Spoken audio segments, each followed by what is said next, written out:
Hi guys, Lee Gettess here with the Market Sense for the week of January 7th, 2014, our first update of 2014.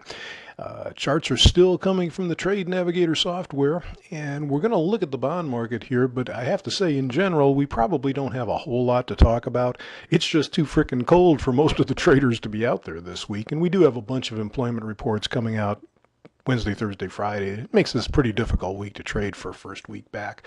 But as you can see in the bond market here, they had a big drop. That's actually the week of Christmas. They had a big drop when the Fed announced that they were going to do some tapering. And then they immediately stopped. They didn't go to new lows. They didn't even take out this low. You can see there's been all this concern, which basically caused this big sell-off back here. What's going to happen when the Fed tapers? Well, now they've started tapering, and people are kind of like, yeah, well, that's no big deal. And of course, they're still buying 75 billion a month, so it is no big deal. But you can see the market's been relatively quiet. It's trying to go up a little bit this week. We had support down here in the 128 area that they seem to be holding above. That's possible resistance at the green line there, a little over 129, it's like 129.0204. They look like they might be trying to work through that and maybe head up to the 130.06 area. In the big picture, I think they're probably going to go up. And why I believe that is because virtually everybody thinks they ought to go down. Markets aren't set up so that everybody can be right. That's silly analysis. That's not technical analysis, but that's what I think.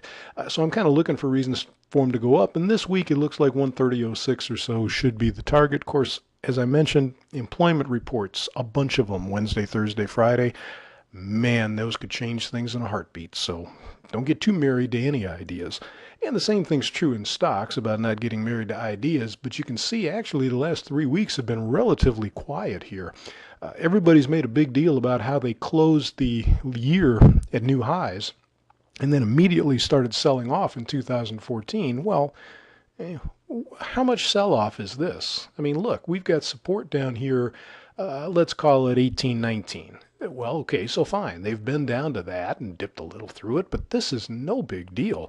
If they were to go down here into the below 1800, down to the lower moving average, that would still be no big deal. It would only be setting up near the previous swing high before the high. So believe me, this still looks like a good market. Now, it may roll over from here, and we'll be looking for signs of that possibly happening because, geez, look at the size of this move. The whole chart is going up. Clearly, that's got to end at some point. But I think it's wrong to assume that it has already ended. So those of you who are hearing that from the media, tell them to just stop it, would you? We've got the initial resistance here in the 1835 area that could hold them. I really think they're probably still going to new highs unless they get some sort of surprise from the employment reports in the last 3 days of the week that they don't like.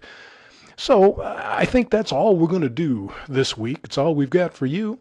I hope you can find something profitable to get yourself into, but if you just want to wait until next week before things start to thaw out and make sense, I sure don't blame anybody. I think that might be a wise decision. Thanks for checking in to see what we think.